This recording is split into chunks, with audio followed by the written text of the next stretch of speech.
पहले वीडियो में हमने पहला चैप्टर पढ़ा जो कि इतिहास लेखन था, किसके ऊपर था? पश्चिमी परंपरा में।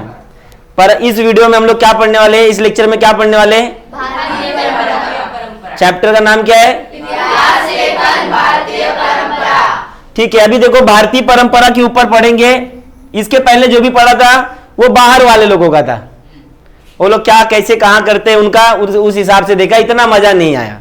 पर अब इतिहास जब भारत के ऊपर आया तो बड़ा मजा आने वाला है। देखते चलते क्या है। हमने प्रथम पाठ में इतिहास लेखन की पश्चिमी परंपरा का परिचय प्राप्त किया। पश्चिमी परंपरा मतलब जो भी बोला था ना, विदेशों के बारे में हमने पढ़ा है। एक मेरा देश देश, बाकी सब कुछ भी हो, हमारे लिए सब क्या है? विदेश है। तो हमने सब इतिहास लेखन विदेशी लोग कैसे करते थे, पश्चिमी परंपरा के अनुसार इतिहास लेखन कैसे थे, बहुत सारे विचारक भी थे, उनके बारे में हमने पढ़ा। अब देखेंगे भारत में। इस पाठ में हम भारतीय इतिहास लेखन परंपरा के विषय में जानकारी प्राप्त करेंगे। बेटा भारत का जो इतिहास है सबसे पुराना है, दुनिया में सबसे पुराना संस्कृति है। भारतीय संस्कृति दुनिया में सबसे ज्यादा पुरानी संस्कृति है। ये आती है जब कोई लिखना भी नहीं जानता था तो हम लिखते थे। पेन पप्पे ने क्या होता जब नहीं मालूम था, बुक ने क्या होता नहीं मालूम था, तब भी हम क्या करते थे? लिखते थे। बेटा जब मैक्स मूलर जो था जिसने पढ़ाई लाया, बोलते हैं कि 1814 में भी हमारे पास 8 लाख के ऊपर गुरुकुल था, जब कहीं पढ़ाई भी नहीं होती थी, तब हमारे पास इतने थे। भारत कितना आगे था सोचो। अब देखते हैं प्राचीन काल का इतिहास लेखन। देखो भारतीय इतिहास आया तो एक बात ध्यान रखो, भारतीय इतिहास को 3 भागों में बांटा गया है। पहला भाग कौन सा था? प्राचीन। दूसरा, तीसरा, पहला, दूसरा, तीसरा। एक बात याद रखना बेटा, जब आप प्राचीन इतिहास के बारे में पढ़ते हो तो सबसे पहले उसमें आती है हड़प्पा सभ्यता। कौन सी आती है? कौन सा सभ्यता है? हड़प्पा सभ्यता आता है। बोलते इसकी खोज हुई थी 2500 ईसा पूर्व से लेकर के, दिख रहा है ना सबको, 1750 ईसा पूर्व।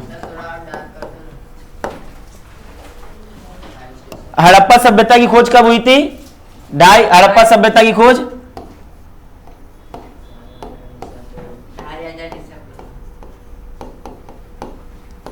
2500 से लेकर के 50 ईसा। अब मेरे को ईसा पूर्व बताने की जरूरत नहीं है ना, सबको मालूम है ना ईसा पूर्व क्या होता है। ये जब आप प्राचीन इतिहास शुरू करोगे तो यहीं से शुरू होता है हमारा। इससे भी पहले था पर इसके पहले कोई पढ़ता नहीं था। बेटा अगर मैं आज के हिसाब से जोड़ू तो आज का 2000, ये 2000, 4000, 4500 साल पहले यही था इतिहास हमारा। 4500 साल पहले हड़प्पा सभ्यता थी। ये तो पहला है। इस हड़प्पा सभ्यता में आप पढ़ते हो हड़प्पा सभ्यता क्या था, मोहनजोदाड़ो क्या था, दुनिया भर का ये अभी बोला ना। हड़प्पा सभ्यता की खोज 1921 में हुई थी। कब हुई थी? 1921 में। दयाराम साहनी ने किया था। किसने किया था? दयाराम साहनी ने 1921 में इसकी खुदाई कर करके पता चला भाई हाँ हड़प्पा सभ्यता कुछ है, ऐसा लोगों को पता चला। उसके बाद इसी में बेटा आप मोहनजोदाड़ो को भी जानते रहोगे, यही इसी सभ्यता का पार्ट है। वो भी क्या नाम है उसका?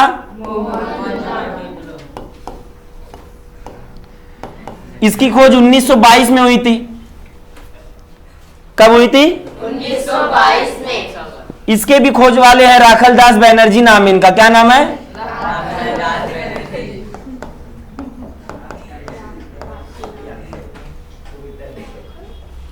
1922 में मोहनजोदाड़ो की खोज हुई थी। ये दोनों सिंधु घाटी सभ्यता, इसको बोलते हैं, ये हड़प्पा सभ्यता को और मोहनजोदाड़ो सबको मिला के सिंधु घाटी सभ्यता बोलते हैं, क्योंकि ये सिंधु नदी के किनारे था, इसीलिए इसे कौन सी सभ्यता कहते हैं? सिंधु नदी सभ्यता या सिंधु घाटी सभ्यता। ये लोग बेटा, ये लोग गांवटी नहीं थे, ये शहरी सभ्यता थी। कैसी सभ्यता थी? शहरी सभ्यता। एक बात याद रखना, हड़प्पा सभ्यता शहरी सभ्यता है, गांवटी सभ्यता नहीं है। और हड़प्पा सभ्यता का काल कब था? 2500 से लेकर के 2500 से लेकर के ये है। उसके बाद बेटा दुनिया का सबसे प्राचीन बुक, दुनिया का, उसकी रचना हुई थी 1500 से लेकर के 600 ईसा पूर्व में, ईसा पूर्व। दुनिया की सबसे प्राचीन बुक, उसका नाम है ऋग्वेद। क्या नाम है? ऋग्वेद। क्या नाम है? ऋग्वेद। ये दुनिया की सबसे प्राचीन बुक है, पहली लिखी हुई पुस्तक का नाम क्या है? ऋग्वेद। इसका निर्माण काल बोलते हैं बेटा 1500 लेकर के 1000 साल ईसा पूर्व में हुआ था। इस पुस्तक का निर्माण, ऋग्वेद का निर्माण हुआ था। इसी में बेटा वेद कितने होते हैं? 4।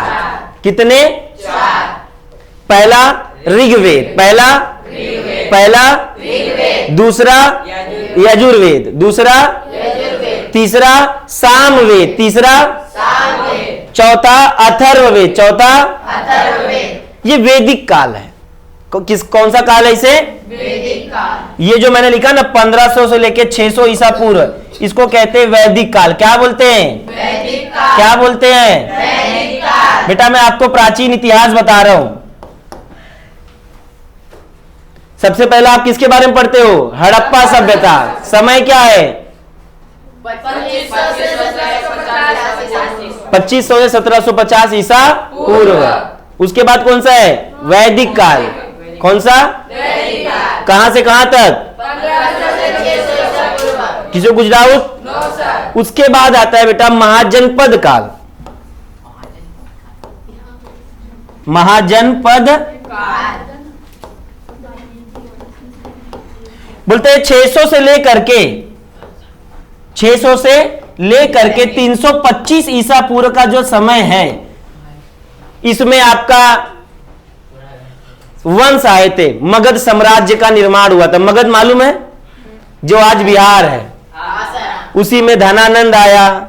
धनानंद से भी पहले सबसे पहला जो मगध साम्राज्य सम्राट था, उसका नाम था हर्यक वंश का। क्या नाम था? हर्यक वंश।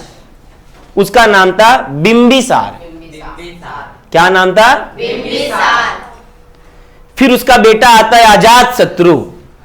उसका बेटा आता है, अरे अजात शत्रु के बाद आता है उसका बेटा उदयन।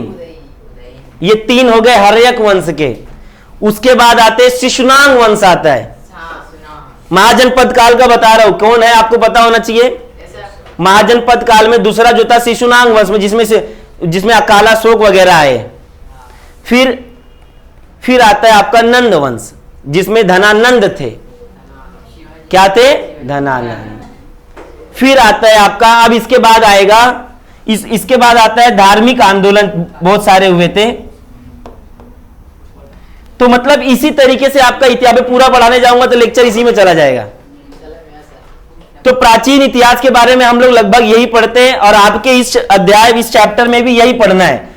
देखते प्राचीन काल का इतिहास लेकर देखो। प्राचीन भारत में पूर्वजों के पराक्रम, देवी देवताओं की परंपराएं, सामाजिक परिवर्तन आदि की स्मृतियां केवल मौखिक परंपरा द्वारा संरक्षित की जाती थी। देखो, जो प्राचीन भारत के जो पूर्वज के पराक्रम है, हमारे पूर्वजों ने क्या किया है, कैसे कैसे युद्ध लड़े हैं, ये सब चीजें, और देवी देवताओं की जो परंपरा है, और कैसे समाज परिवर्तन हुआ, इस सब चीजों को हमने सिर्फ मौखिक रूप में जमा करके रखा है। मतलब सबको सिर्फ वो कथा याद है, कहीं लिखा नहीं है। बहुत सारा लिखा भी गया है, तो बहुत सारे याद किए गए हैं। वो उनको बताया, वो उनको बताया, वो उनको बताया, आज भी संरक्षित किया गया है। उसके बाद क्या बोलते हैं? हड़प्पा संस्कृति में पाए गए प्राचीन लेखों के आधार पर दिखाई देता है। जब हड़प्पा सभ्यता के बारे में देखोगे कि भारत में ईसा पूर्व 3रे सहस्त्र में अथवा उसके पूर्व लेखन कला अस्तित्व में थी। जब आप हड़प्पा सभ्यता की खोज हुई थी 1921 में, तब लोगों को पता चला भारत में ईसा पूर्व 3री सदी के भी पहले, जब हड़प्पा सभ्यता 2500 साल पहले हमने लिखने की कला क्या कर लिया था? विकास कर लिया था। तब से हम जानते हैं। बाद में फिर पुस्तक का निर्माण हुआ। जिस दुनिया की सबसे पुरानी पुस्तक का नाम क्या है? समझ में आ रहा है? वेद जिसे बोलते हैं। दुनिया की सबसे पहली लिखी हुई पुस्तक का नाम वेद। उसको किसने लिखा था? अब वेद का निर्माण बोलते व्यास, देखो अलग अलग है उनका। वेद का निर्माण अलग अलग है। ऋग्वेद, यजुर्वेद, सामवेद, अथर्ववेद, ये सबके उपवेद है। जब वो डिटेल में जाएंगे ना तब समझ में आएगा। ऐसा कोई एक पर्टिकुलर नहीं है। अभी तक ऐसा पता नहीं चला ऋग्वेद लिखा किसने है। तो कि भारत में ईसा पूर्व तीसरे सहस्त्र में अथवा उसके पूर्व लेखन अस्तित्व में थी। लोग जब हड़प्पा सभ्यता की खोज हुई तो लोगों को पता चला कि भारत में बहुत पहले से ही लिखने की कला डेवलप हो चुकी थी। पश्चिमी परंपरा में ऐसा कुछ था क्या? नहीं। बेटा पश्चिमी परंपरा ही अभी हाल ही में शुरू हुई है, तो वो क्या वहां पे लिखेंगे कोई? पर ऐसा नहीं है। सब दुनिया की सबसे प्राचीन सभ्यता है नील नदी सभ्यता है। हड़प्पा से भी ज्यादा पुराना है वो। 4000 ईसा पूर्व है। नील नदी के किनारे मेसोपोटामिया भी है। ऐसा मत सोचो कि हड़प्पा सभ्यता सबसे प्राचीन है, नहीं, इससे भी प्राचीन है। हड़प्पा सभ्यता तीसरे नंबर पे आती है दुनिया में। आगे देखते हैं। फिर भी हड़प्पा संस्कृति की लिपि को पढ़ने में भी सफलता नहीं मिली है। बेटा इसे आद्य ऐतिहासिक काल कहते हैं। क्या कहते हैं? आद्य, ये देखो, आद्य ऐतिहासिक काल। इस काल, आद्य ऐतिहासिक काल मतलब क्या होता है मालूम है? उस समय में जो अभी भी जो कुछ भी पुस्तकें वगैरह जो भी लिपियां लिखी जाती थी, अभी तक समझ में ही नहीं आया क्या लिखा है। अच्छे से समझ में आया नहीं। ऐसे काल को हम आद्य ऐतिहासिक काल बोलते हैं। प्री हिस्टोरिकल टाइम, जिसको अभी तक पढ़ा लिखा गया नहीं है। आगे देखते हैं। भारत में ऐतिहासिक स्वरूप का सबसे प्राचीन लिखित साहित्य उकेरे हुए लेखों के रूप में पाया जाता है। सबसे प्राचीन, उकेरे मतलब पत्थर पर तोड़ तोड़कर लिखा गया है, उसे क्या कहते हैं? उकेरना बोलते हैं। पहले बुक बिक नहीं था किसी के पास, तो सब लोग पत्थरों पे लिख देते थे। आदिवासी लोग खू खू खू खू बस गुफा में कुछ भी बनाना शुरू। आगे देखते हैं। इन लेखों का प्रारंभ मौर्य सम्राट अशोक की कालावधि से अर्थात ईसा पूर्व तीसरी शताब्दी से होता है। देखो ये लफड़ा कब से स्टार्ट हुआ है? तीसरी शताब्दी से, जब मौर्य वंश आया। धनानंद को हरा करके, कौटिल्य, विष्णुगुप्त, चाणक्य के बारे में बताया मैंने। ये अर्थशास्त्र पहले बहुत बहुत बड़े अर्थशास्त्री थे। इन्होंने चंद्रगुप्त मौर्य को राजा बनाया था भारत का। क्या बनाया था? राजा। क्या नाम था? तब वो मगध के राजा बने। मैं बोला नंद वंश के बाद मौर्य वंश आएगा। मौर्य वंश बेटा 322 ईसा पूर्व से लेकर के 185 ईसा पूर्व तक था मौर्य वंश, जिसके संस्थापक चंद्रगुप्त मौर्य थे। नाम क्या था उनका? चंद्रगुप्त मौर्य। 321 ईसा पूर्व में चंद्रगुप्त मौर्य का राज्यारोहण हुआ था, राज्याभिषेक हुआ था। राज्यारोहण बोल दिया, गलत हो गया, राज्याभिषेक हुआ था। क्या हुआ था? राजा। तो राजा कौन बना? चंद्रगुप्त मौर्य। उसके बाद उनके बेटे आए, जिनका नाम क्या था? बिंदुसार। क्या नाम था? बिंदुसार। उसके बाद उसका बेटा आया, जिसका नाम था भावी महासम्राट चक्रवर्ती। कौन थे वो? अशोक सम्राट, जिसको दुनिया जानती है। क्या नाम है उनका? अशोक सम्राट। तो अशोक सम्राट को ना लिखने का बड़ा शौक था, तो उन्होंने बहुत सारे शिलालेख लिखे। शिला मतलब पत्थर, लेख मतलब लिखना। तो उसी के बारे में यहां पर चर्चा की गई है। समझ में आया? अशोक के दादाजी का नाम क्या था? चंद्रगुप्त मौर्य। अशोक के दादा कौन थे? चंद्रगुप्त मौर्य। बाप का नाम क्या था? बिंदुसार। अरे जब जिसके दादा परदादा इतने बड़े बड़े महान महान है तो वो कैसा होगा? वो भी तो महान ही होगा। आगे देखते हैं। अर्थात ईसा पूर्व तीसरी शताब्दी से होता है। बेटा मैंने इधर क्या लिखा है? 322 लिखा है ना, तो कौन सी सदी है ये? तीसरी शताब्दी लिखा है ना। आगे देखते हैं। सम्राट अशोक के उकेरे हुए लेख प्रस्तरों और पत्थरों के स्तंभों पर उकेरे गए हैं। ये पत्थर पर स्तंभ भी तो पत्थर का ही होगा, लकड़ी का तो होगा नहीं। बेटा ऐसा माना जाता है जो चंद्रगुप्त का महल था, आप भी सोचते रहो महल कैसा था, अभी मूवी में दिखाते पत्थर भी पत्थर का नहीं था, लकड़ी का था। ऐसा बहुत सारे अवशेषों से पता चला है कि जो चंद्रगुप्त मौर्य का जो महल था वो किससे बना था? लकड़ी से। मगध में, मगध बिहार जब, अरे बेटा महाजनपद 16 महाजनपद थे पहले। भारत का सबसे बड़ा जो मेन जो था कंट्रोल जो होता था पूरे भारत में वो बिहार से होता था, जिसको पहले मगध बोलते थे, आज बिहार हो गया है। मगध की राजधानी पाटलिपुत्र थी जो आज पटना है। समझ में आ रहा है? ये इतिहास है। आज हमारे यहाँ पर दिल्ली सबसे मेन है। मगध साम्राज्य के बाद स्टार्ट हुआ था दिल्ली सल्तनत, वो हम माध्यमिक इतिहास में पढ़ते हैं, पर यहां पर अभी प्राचीन के ऊपर ही फोकस करते हैं, ज्यादा ध्यान नहीं देंगे उसके ऊपर। बोलते ईसवी सन की पहली शताब्दी में, इधर ध्यान दो बेटा, ईसवी सन की पहली शताब्दी में कौन पैदा हुआ था? पहली सदी में कौन पैदा हुआ था? जीसस पैदा हुए थे। कौन? कौन? अब लोग आएंगे, अब वो लोग आएंगे। देखो अभी धातु के सिक्के, मूर्तियां और शिल्प, ताम्रपट आदि पर उकेरे गए लेख प्राप्त होने लगते। भारत में 600 ईसा पूर्व से ही सिक्के जारी हो चुके थे। 600 ईसा पूर्व, जब ये थे नहीं तब से। सर ईसा की पहली शताब्दी मैं बोल रहा हूं वो सुनो, 600 ईसा पूर्व में भारत में सिक्के प्रचलित थे।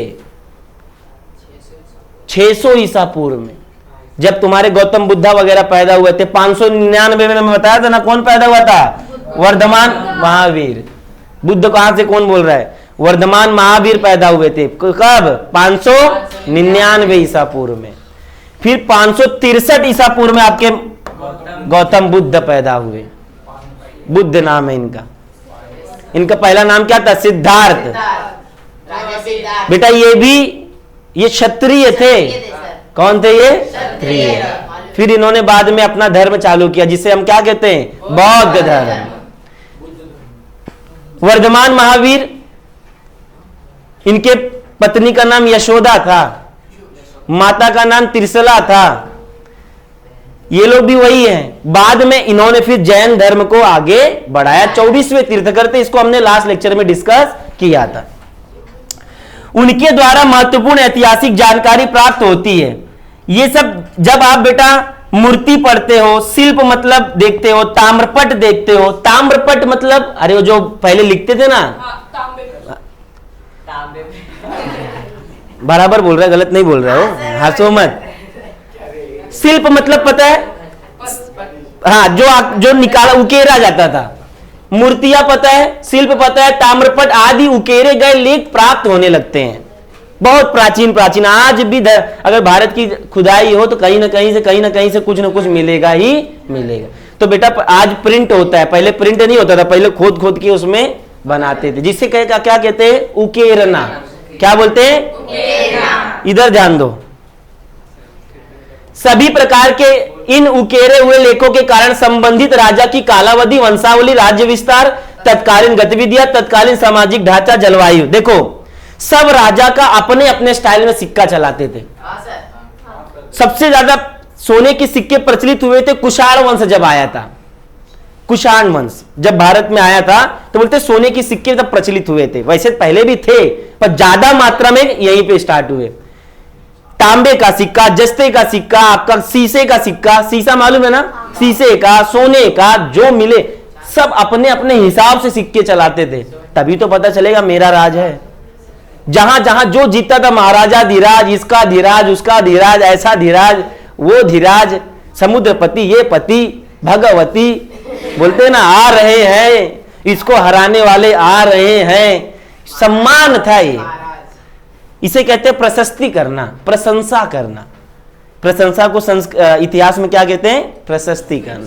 राजा के दरबार में एक बैठा रहता था राजा को चूना लगाने के लिए हमेशा से। जब इतिहास पढ़ोगे तो आपको उसमें समझ में आएगा। हाँ, बंद। फिर वो अपना सिक्का लोग चलाना शुरू करते थे। उकेर करके, उस पे बोला ना, उकेर करके बोल रहा हूं ना। हाँ, उकेर करके बनाते थे, उसी को शिल्पी कहते हैं ना, शिल्पकार उसी को कहते हैं ना। देखो अभी बोलते हैं कि उनकी सभी प्रकार की कालावधि, जब वो सिक्के बनते थे समझ में आता था यह सिक्का कौन से समय का बना हुआ है। कालावधि, वंशावली, कौन से वंश का है, मैंने बोला था हर्यक वंश, शिशुनांग वंश, नंद वंश, मौर्य वंश, कण्व वंश, शुंग वंश, ये लगातार आते जाते हैं, बहुत सारे वंश हैं, समझ में आ रहा है। तो कौन से वंश के हैं, उसके बाद राज्य का विस्तार कैसा है। बेटा जब चंद्रगुप्त मौर्य बना था अफगानिस्तान तक हमारा वर्चस्व था, अखंड भारत, अफगानिस्तान से लेकर के म्यांमार तक जो देश बना पड़ा है ना, सब हमारे थे, सब इंडिया था पहले, जिसे संपूर्ण भारत बोला जाता था। समझ में आ रहा है। आप भले अलग हो गए, पहले हमारे हिस्से थे सब। देखो तत्कालीन गतिविधियां, उनके समय में वो क्या करते थे। मैं बोला ना, राजा के दरबार में एक सिर्फ प्रशंसा करने वाला होता था और एक लिखने वाला होता। राजा ने क्या किया उसके बारे में वो लिख देगा। समझ में आ रहा है। आगे देखो तत्कालीन सामाजिक ढांचा, उस समय का समाज कैसा था। बेटा गणतंत्र भी चलता था तो राजतंत्र भी चलता था। वैदिक सभ्यता जब आप पढ़ते हो, इसमें राजतंत्र, इसमें क्या होता था, वंश के हिसाब से राजा बनते थे, वंशावली चलती थी, मेरा ही बेटा राजा बनेगा, पर जनता के पास हक था कि वह हटा सकता है। उस समय भी कर लिया जाता था, उस समय भी टैक्स लिया जाता था, पर कब, उपज का 6वां हिस्सा, 1/6 हिस्सा लेते थे। उससे राजा क्या करता था, लोगों का भला करता था, युद्ध होता था, युद्ध में इस्तेमाल करता था। तो पहले इतना प्रेशर नहीं था, आज इतना प्रेशर हो गया है। उस समय जो आज जो गणतंत्र है, भारत कौन सा राष्ट्र है, गणतांत्रिक राष्ट्र है। पहले भी था, पहले वंशावली वंश के हिसाब से चलता था, पर बोलते ना बोलने के लिए वंश के हिसाब से था, पर अगर जनता चाहे तो उस राजा को हटा सकता है। बेटा एक एक राजा के 5-5 बेटे होते थे, पर जरूरी नहीं बड़ा वाला ही बने, जो उसमें हकदार है वही बनता। आगे देखो जलवायु। बेटा उस टाइम का जलवायु कैसा था, अकाल जैसे महत्वपूर्ण घटकों की जानकारी प्राप्त होती है। ये सब बेटा सिक्कों से पता चलता है। किनके द्वारा, सिक्कों के द्वारा। सबका अपना अपना सिक्का, मेरे पास, मेरे अंकल के पास राम दरबार कॉइन है, आज से 400 साल पुराना कॉइन है, अष्ट धातु का बना हुआ है, अष्ट धातु। उनके पास सोने के भी सिक्के पुराने सब रखे स्टोर करके। मैं आपको अभी फोटो दिखाऊंगा, मेरे पास है, वो देंगे नहीं, ला के दिखाता था तुमको। राम दरबार कॉइन अष्ट धातु का सिक्का है, सोने का सिक्का, बहुत पुराने सिक्के उनके पास है। तो उस टाइम के वैसा बनाया जाते थे। अभी सोने का सिक्का पा गया तो बताओ, अभी 2-4-10 किलो मिल जाए इतना सोना, वही सब अंग्रेज देख के आए तो हमारी सरकार ऐसा मार के छोड़ लेगी, अरे 1 रुपये नहीं देगी। पर बाहर ऐसा नहीं होता है, बाहर उनको पैसा मिलता है। हमारे इसीलिए इंडियन वाले ऐसे, मालूम है ना, सरकार देगी नहीं, सब हड़प लेगी और हमको 1 रुपया नहीं मिलेगा। क्या है दे, इससे अच्छा उसको पिघला के हम खुद ही बेच बाज के सही कर दें। बेटा आज भी हमारे सबके गांव में, यूपी बिहार में आज भी कहीं कहीं खुदाई होती तो मटके बिटके मिलते हैं सोने के, बहुत मिलते हैं आज भी है, सोने के चांदी के बहुत है, ऐसे छुपाए गए हैं बहुत सारे। मिल जाएंगे, सरकार ले लेगी, हाँ मार भगा देगी। मिल गया तो हार हो गई। हाँ। प्राचीन भारतीय साहित्य में रामायण, महाभारत, महाकाव्य, पुराण, जैन और बौद्ध ग्रंथों तथा धर्म ग्रंथ के अतिरिक्त भारतीय ग्रंथकारों द्वारा लिखित ऐतिहासिक स्वरूप का साहित्य विदेशी यात्रियों द्वारा लिखित यात्रा वर्णन इतिहास लेखन के महत्वपूर्ण साधन माने जाते हैं। बुक पेन लेके बैठते चलो, अभी बहुत इंटरेस्टिंग चैप्टर है ये। बोलते हैं कि प्राचीन भारत में रामायण महाभारत, ये पुस्तक है रामायण और महाभारत, मालूम है सबको। रामायण में क्या था, राम के बारे में। इसके रचयिता कौन है बेटा, रामायण के रचयिता वाल्मीकि, ऋषि वाल्मीकि। महाभारत के वेद व्यास, महाभारत के रचयिता वेद व्यास। रामायण और महाभारत के बारे में मालूम पड़ गया। उसके बाद आता है महाकाव्य, बहुत सारे महाकाव्य थे बेटा। पुराण 18 पुराण है। कितने पुराण है, 18। एक बात याद रखना, 4 वेद, कितने, 4 वेद, 18 पुराण, मेरे साथ 4 वेद, 18 पुराण, 60 नीतियां, 108 उपनिषद। ये 60 नीतियां। एक बात याद रखना, इस देखो क्या है, अभी आप स्टेट बोर्ड से पढ़ रहे हो इसलिए आपको इतना नॉलेज नहीं दिया गया इसमें। ये हमारा इतिहास है। सर नीतियाँ मतलब नीतियाँ सब किसकी क्या नीति नहीं मालूम आपको? नीति नहीं मालूम? सबका अपना अपना नीति होता है ना, वो लिखी गई थी। 60 नीतियां है भारत में, 60 नीतियाँ। 108 उपनिषद है। सुनो, जब आप गवर्नमेंट का एग्जाम प्रिपरेशन करते हो तो इसमें ये सब पूछा जाता है। जैसे आप लोग क्या हो, शिष्य हो, मैं आपका गुरु हूं, शिष्य और शिष्या। तो जब आपके मन में, बच्चों के मन में जब जन्म और मृत्यु से रिलेटेड जब कोई प्रश्न आते थे, उनसे बहुत सारे बेचैनी होती थी, तब ऐसे प्रश्नों को जब गुरु के समक्ष रखा जाता था और जब मैं उसके बारे में बताता था, तो जिस बुक में ये सब बातें लिखी जाती थी उसे उपनिषद कहते हैं। महत्वपूर्ण उपनिषद 11 है। इस केन कट प्रश्न मुंडक मांडू ऐतरेत ये सब है, 11 है। कितने हैं? 11। वैसे तो बोलने के लिए 108 उपनिषद है। समझ में आ रहा है? पुराण कितने हैं? 18। बेटा पुराण पढ़ा नहीं जाता है, सुना जाता है। पुराण मतलब सुना, जिसको श्रवण किया जाता है। श्रवण मतलब क्या होता है? सुनना। आगे जैन और बौद्ध ग्रंथ। जैन में मैंने आपको बताया जैन धर्म स्टार्ट कब से हुआ? प्रचलित 599 से हुआ, जब वर्धमान महावीर आए तब प्रचलित। गौतम बुद्ध वाला जब 563 में जब गौतम बुद्धा पैदा हुए तो उन्होंने इस धर्म को बहुत ज्यादा प्रचारित किया, जिसे हम कौन सा धर्म कहते हैं? बौद्ध। इसमें 2 पार्ट किए गए, एक महायान था तो एक हीनयान था। बौद्ध धर्म को 2 भागों में बांटा गया।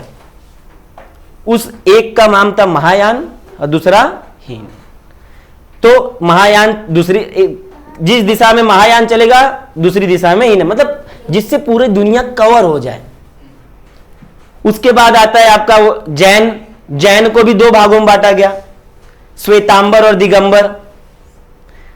दिगंबर मुनि आपने सुना रहेगा, वो नग्न अवस्था में होते हैं, कपड़े नहीं पहनते। देखा है ना, जैनिज्म में बहुत सारे जैन को फॉलो करने वाले बहुत सारे कपड़ा ही नहीं पहनते। ऐसे लोगों को दिगंबर बोला जाता है, जो कपड़ा पहनते नहीं है। ये उनका अपना अपना धर्म है जैन का। तो उनको जैनिज्म में 24 तीर्थकर थे, बताया था मैंने ना, 24 तीर्थकर थे जो जैनिज्म में। और 24वें नंबर पे कौन है? वर्धमान महावीर। बेटा ये धर्म की बात नहीं है, तुम्हें मत सोचना सर धर्म बता रहे, ये जानकारी होना बहुत जरूरी है। जैनिज्म, जैन में कितने गुरु थे? 24। 24वें नंबर पे कौन है? इनके पहले भी 23 थे, पर जैन धर्म जब से ये आए तब से प्रचलित हो गया। समझ में आया? किसी को कुछ डाउट है इसमें? आगे देखते हैं। तथा धर्म ग्रंथ के अतिरिक्त भारतीय ग्रंथकारों द्वारा लिखित ऐतिहासिक स्वरूप का साहित्य विदेशी यात्रियों द्वारा लिखित यात्रा वर्णन इतिहास लेखन के महत्वपूर्ण साधन माने जाते हैं।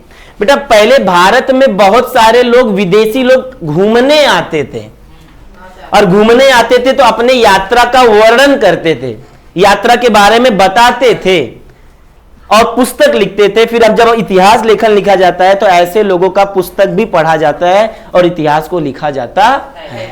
बहुत हेन सांग चाइनीज यात्री आया था भारत में, बहुत प्रचलित है।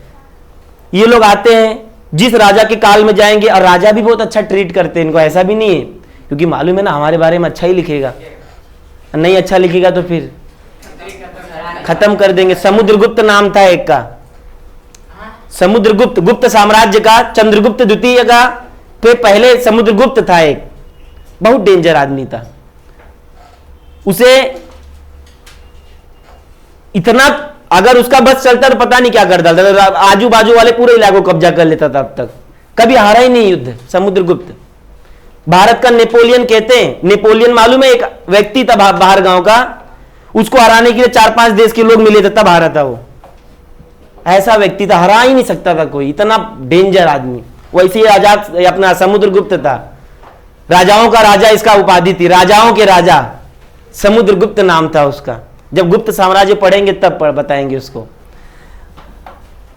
उसके बाद आता है, देखो ऐसे लोग ना, जब ये सब यात्री लोग घूमने आते हैं ना, जैसे अल बुरूनी वगैरह, ये हमारे जब मुगल साम्राज्य आएगा तब ये आएंगे, तो इनके बारे में तब आप पढ़ोगे। ये अपने पुस्तक लिखते थे लोगों के बारे में, मन किया तो सामने के राजा के बारे में भी लिखते थे।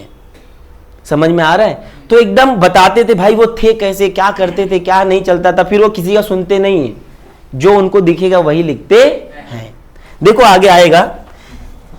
उसके बाद क्या बोलते हैं, भारतीय इतिहास लेखन की यात्रा में प्राचीन कालखंड के राजाओं के चरित्र तथा राजवंशों का इतिहास बताने वाला लेखन महत्वपूर्ण चरण है।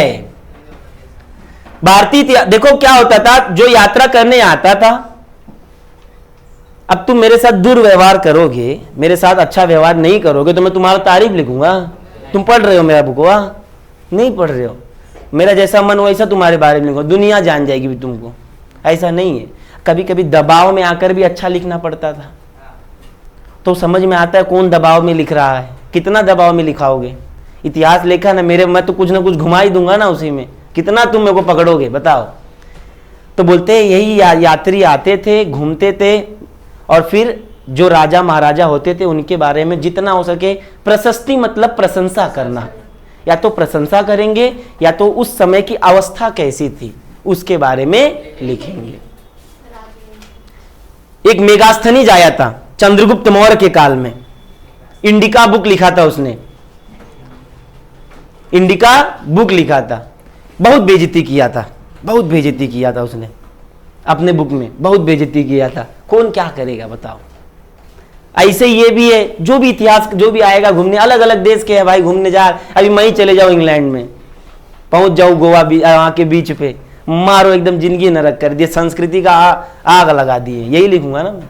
वहां को लोगों के लिए अच्छा है, पर हमारे यहाँ नहीं मालूम इतना हाथ घूंघट होता है, बराबर। तो इस तरीके से जो भी आते हैं, पर्यटक आते हैं, वो घूमते हैं और अपने अनुभव को वो पुस्तक में लिखते हैं, और इसी को हम क्या कहते हैं, इतिहास लेखन। क्या कहते हैं बेटा? इतिहास का मतलब ही क्या होता है? भूतकाल। क्या होता है? भूतकाल। समझ में आ रहा है? किसी को कुछ डाउट है इसमें? इस इंडिका एक पुस्तक का नाम है, मेगास्थनीज ने लिखा है। ईस्वी सन की 7वीं शताब्दी में बाणभट्ट कवि द्वारा लिखित हर चरित्र नामक संस्कृत काव्य का स्वरूप ऐतिहासिक चरित्र ग्रंथ जैसा है। हर्ष ये बहुत महान राजा थे। बोलते अशोक के बाद, महाराजा अशोक के बाद कोई अगर सबसे बेस्ट महाराज निकला है तो ये हर्ष थे, जिसका नाम था हर्षवर्धन। क्या नाम था? हर्षवर्धन। वाग्भट्ट उनके दरबार के कवि थे, उनके बारे में उन्होंने लिखा जिसे हर्ष चरित्र कहते हैं। हर्ष के चरित्र का वर्णन जिस पुस्तक में हुआ है, उस पुस्तक का लिखा किसने है? बाणभट्ट। बाणभट्ट। क्या लिखा है? बाणभट्ट। क्लियर हुआ ये? किसी को कुछ डाउट है? विजय साम्राज्य बोलते, विजय साम्राज्य नाम था। हाँ, विजय साम्राज्य था वो। हम्पी जो आज कर्नाटक में, वहां पर अभी खत्म हो गया है राज्य। हरिहर और भुक्का ने इस राज्य का, साम्राज्य का निर्माण किया था। तो ये उस साम्राज्य के थे। इनके बारे में हर्षचरित्र ने किसने लिखा था? वाग्भट्ट ने। बाणभट्ट बोलो, वाग जो भी है। क्या नाम है इनका? उसमें तत्कालीन सामाजिक, आर्थिक, राजनीतिक, धार्मिक, सांस्कृतिक जीवन का यथार्थ चित्रण पाया जाता है। ये जो हर्षवर्धन थे, ये खुद भी बहुत बड़े लेखक कवि थे, बहुत लिखा है इन्होंने पुस्तक। और उस समय इस पुस्तक में बोलते हैं कि राजनीतिक, धार्मिक, आर्थिक, सामाजिक का पूरा यथार्थ चित्रण किया। धर्म कैसा था, संस्कृति कैसी थी, राजनीति कैसी थी, क्या कैसे होता था, सबके बारे में एकदम डिटेल में इन्होंने लिखा है। क्लियर हुआ? किसी को डाउट है इसमें? देखो इसके पहले एक डायग्राम आया, उसको हमने पढ़ा। देखो अल बैरूनी आया कि नहीं? बोला था ना इसके बारे में, मैंने अभी बोला था ना अल बैरूनी के बारे में। ये भी घूमने आया था हमारे यहाँ पे।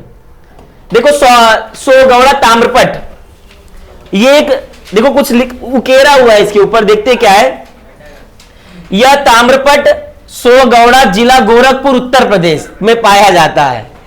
कहा सोगौड़ा, अभी इसका क्या नाम है? नहीं, इसका ये ताम्रपट का नाम सोगौड़ा है। हाँ, ये पट का नाम सोगौड़ा। ये देखो अभी देखेंगे ना क्या लिखा है, नाम क्या है, कहां मिला था भाई, गोरखपुर उत्तर प्रदेश। माना जाता है कि यह ताम्रपट मौर्य कालखंड का है। कौन से कालखंड का है? आज से 321 ईसा पूर्व का है। कब का? आगे देखते हैं। ताम्रपट पर उकेरे गए हैं, उकेरा गया है, लिखा नहीं गया है, उसको उकेरा गया है।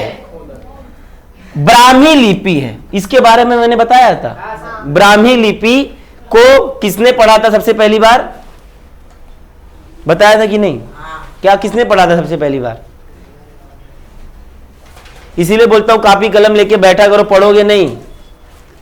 जेम्स प्रीशेप ने लिखा था, जेम्स प्रीशेप ने बताया था। क्या नाम था उसका? जेम्स प्रीशेप। 1838 में सबसे पहली बार ब्राह्मी लिपि का अर्थ निकाला था उसने। नाम क्या था उसका? जेम्स प्रीशेप। क्या नाम था? जेम्स प्रीशेप। आगे देखते हैं। लेख के प्रारंभ में जो चिन्ह है उनमें चबूतरा युक्त पेड़ तथा पर्वत, इस प्रकार 3 कमाने, ये चिन्ह प्राचीन आहत सिक्कों पर भी पाए जाते थे। आज इतिहास ताजा हो रहा है। आहत सिक्के मतलब वो सिक्के जिन पर घाव दे करके, आहत दे करके बनाया जाता था। आहत मालूम पड़ा? आहत मतलब क्या होता है? हाँ, तो ये प्राचीन में जो सिक्के होते थे उसे आहत सिक्के बोलते थे। जैसे उस सिक्के को बनाया जाता था उसी प्रकार से इस पे भी लिखा गया था।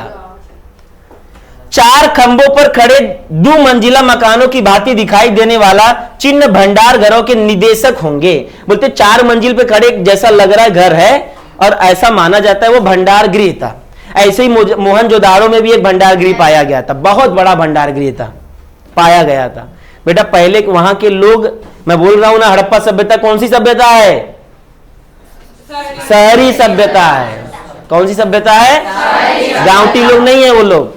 हड़प्पा सभ्यता कौन सी सभ्यता है? शहरी सभ्यता।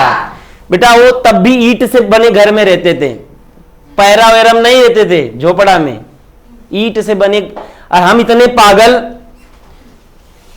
कुछ लोग अनपढ़ लोग रेलवे बनाने के लिए सब ईंट निकाल के पूरा खत्म ही कर दिए थे। वो तो अच्छा हो गया मिल गया, नहीं तो हड़प्पा सभ्यता साफ हो जाता था वैसे ही। दयाराम साहनी जिसका नाम इतना फेमस है, आग लग गया था उनके नाम को। फिर हम इतने ये नहीं सोच रहे वो पत्थर निकल कहां से रहा है, हमको अपना काम होने से मतलब है ना। इतने पागल लोग हैं, सोचो वहां से पत्थर ले लेके घर में लगा रहे हैं। हड़प्पा सभ्यता साफ, पता नहीं कहां गया। समझ न? हाँ, इसलिए बोलते हैं ना सिंधु घाटी सभ्यता बोलते हैं। नदी के किनारे सिंधु नदी है। कौन सी नदी थी? सिंधु। आगे ध्यान दो। ऐसा अध्ययनकर्ताओं का मत है कि इन भंडार गृहों का अनाज का उपयोग सावधानी पूर्वक करे, इस प्रकार का आदेश इस लेख में अंकित है।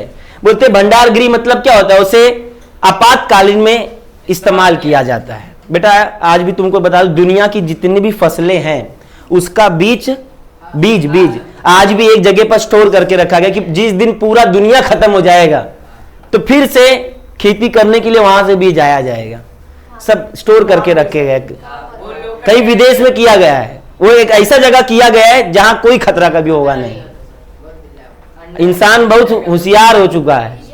बोलते धरती पे प्रलय आएगा, भगवान बोलते हैं। ये नहीं मालूम है अब मंगल पे जाने का प्लान हो गया, धरती पलट भी जाएगी तो मंगल पे रहेंगे हम, बराबर ना। पलटने दो, जब तक पलटेगा सब साफ हो जाएगा, उसके बाद फिर आएंगे हम लोग। फिर परमाणु बम फोड़ के धरती अपने आप ऊपर आएगी, फिर रहना शुरू। ऐसा हमको लगता है, बाकी भगवान जाने। देखते आगे। ऐसा माना जाता है कि आदेश है इस लेख में अंकित है। बेटा अंकित मतलब दर्शाया गया है, अंकित करना। ऐसा माना जाता है कि अकाल सदृश स्थिति का निवारण करने के लिए कौन सी सावधानियां बरतनी चाहिए, इस संदर्भ में आदेश दिया गया है। जब अकाल वगैरह पड़ेगा तो भाई इसको इस्तेमाल करना नहीं है, जो है अपना इस्तेमाल करो, ये आपका सेफ है। जब एकदम अकाल पड़ जाएगा, महामारी आ जाएगी, तब ये भंडारगिरी खोला जाएगा और इस खाने का आप इस्तेमाल कर सकते हो। ये हड़प्पा सभ्यता से बेटा चलते आ रहे हैं। हड़प्पा सभ्यता में घर ऐसे बनाए जाते थे कि मल और मूत्र अलग होता था। मालूम, नालियां बनती थी, तब नाली बना था। आज से 2500 साल पहले नाली था बहने के लिए। आप ये मत सोचो कि वो लोग खेत में जाते थे, वहां पर भी बाथरूम सब मिला है। झूठ नहीं बोल रहा हूं, समझ में आ रहा है? लिपस्टिक का भी साक्ष्य मिला है। फिर मजाक लग रहा है तुमको? अरे सच बोल रहा हूं मैं भाई, लिपस्टिक का भी साक्ष्य मिला है। क्या बोलते हैं, हाँ उसका मिला है, सच्ची, झूठ नहीं बोल रहा हूं। हड़प्पा संस्कृति में लोग अपनी तरह हाँ तो अपनी तरह ही थे ना। मैं शहरी सभ्यता बोल रहा हूं ना। पहनावा अलग था पर थे इंसान वो भी। समझ में आ रहा है? किसी कुछ, अरे बेटा आदिवासी बोल, मैं बोला शहरी सभ्यता है, बोला ना? क्या बोला सबसे पहले? मैं तो ये बोला नहीं जंगल वाली सभ्यता है। समझ में आ रहा है? ये शहरी सभ्यता है, इसको ध्यान में रखना। सबसे इंपॉर्टेंट चीज यही है हड़प्पा। अगर तुम्हारे ध्यान में हमेशा रहेगा हड़प्पा सभ्यता, सर ने शहरी सभ्यता बताया, तो तुम सोचोगे ही नहीं आदिवासी थे, गांवटी थे, कुछ नहीं बेटा। घर वो लोग ईंट का बनाए थे। आज भी हमारे यहाँ कहीं कहीं ईंट नहीं है, पर वो तब का ईंट बना के रखे थे 2500 साल पहले। मोहनजोदाड़ो देखो ना मूवी, ऋतिक रोशन का। अच्छा मूवी नहीं देखोगे? देखा है। आगे देखते हैं। हाँ वो जो मोहनजोदाड़ो जो पिक्चर है, वो देखो लास्ट में एक वो जानवर का फोटो दिखाया है। हाँ बराबर बोल रहे हो। वो बैल का फोटो रहता है, वो सच फोटो है। एक बैल ऐसा रहता है, वो बैल का फोटो है, वो सच्ची फोटो है, रियल में है, पूजा जाता था। हाँ सिक्का अभी भी मिलता है, अभी नहीं, वो नहीं मालूम मुझे उसका। अभी कहाँ रहेगा, तो मर मिर गया रहेगा। हाँ कौन? 1838 में ब्राह्मी लिपि का खोज हुआ था। ठीक है दिखाता हूं अभी थोड़ी देर। 38।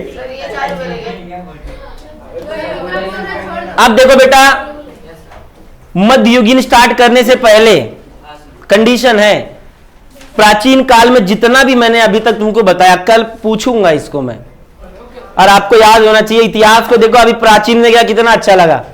अभी जब ये मध्ययुगीन में आएगा तब देखना कितना मारा मारी होएगा इसमें।